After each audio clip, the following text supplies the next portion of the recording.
The Duck and the Kangaroo by Edward Leo is a nonsense verse. Let's see what the poet talks about here.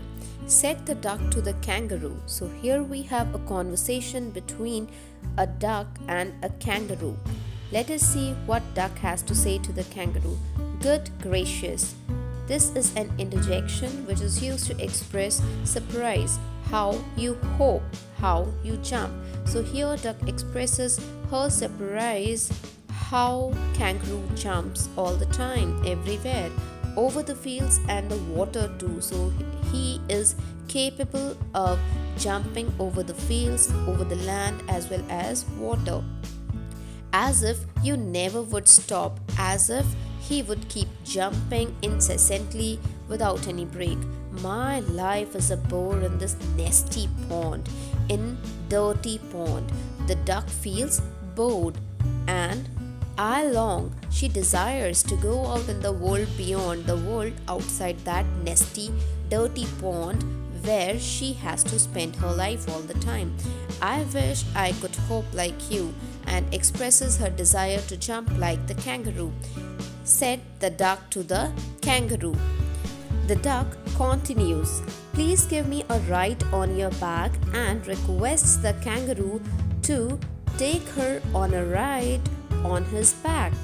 Said the duck to the kangaroo, I would sit quite still and say nothing but quack, and also promises that she would not disturb him in any way. She would not say anything throughout the long day except the word quack.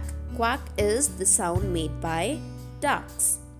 And we'd go to the D and the Jelly Belly. These are the names of fictitious imaginary places, and said that they would visit these places D and the Jelly Belly over the land and over the sea, because she finds herself unable to visit these places. So she says that they would visit land and they would also go over the sea. Please take me a ride. Again requests him, oh do. Said the duck to the kangaroo. Here oh is an interjection which is used to express strong emotion. Then comes kangaroo's response in third stanza. Said the kangaroo to the duck. This requires some little reflection. He says that he needs to think over the matter, and this refers to the request, the plea made by the duck. Perhaps on the whole it might bring me luck. Taking the duck on a ride would prove to be beneficial for him, he says. And there seems but one objection. There was one reason for rejection, which is, if you will let me speak so bold. This is an expression used to sound polite.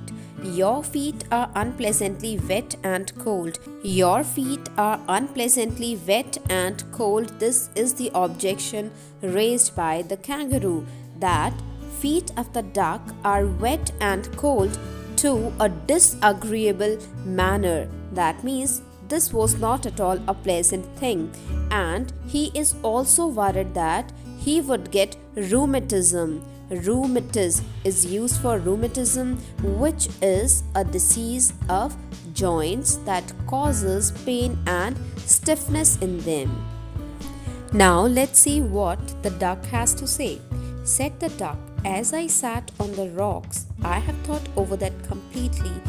Duck is trying her best to clear the objection raised by the kangaroo, as it could result in rejection of her request. And I bought 4 pairs of worsted socks.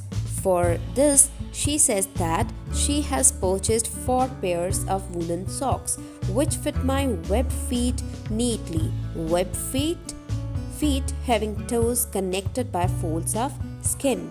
And to keep out the cold, what she has done, I have bought a cloak. Cloak is a loose outer garment. And adds that she will also smoke. All to follow my own dear true love of a kangaroo, because she does not want to give any chance to the kangaroo to raise any objection again. She direly wishes to go on a ride on the back of the kangaroo. Said the kangaroo, I am ready, and here duck becomes successful. All in the moonlight pale and at midnight. But to balance me well, dear duck, sit steady. Kangaroo asked the duck to sit fixed, to sit unwavering. She should not move, and quite at the end of my tail also told her the location where to sit. So away they went with a hope and a bound, and they went jumping, hoping. Hope is a small jump, whereas bound is a leap, a long jump. And they hoped the whole world 3 times round, and they took 3 rounds of the world. And who so happy? Oh, who? As the duck and the kangaroo. And after their 3 rounds, they were the happiest in the world. Thank you for being with me.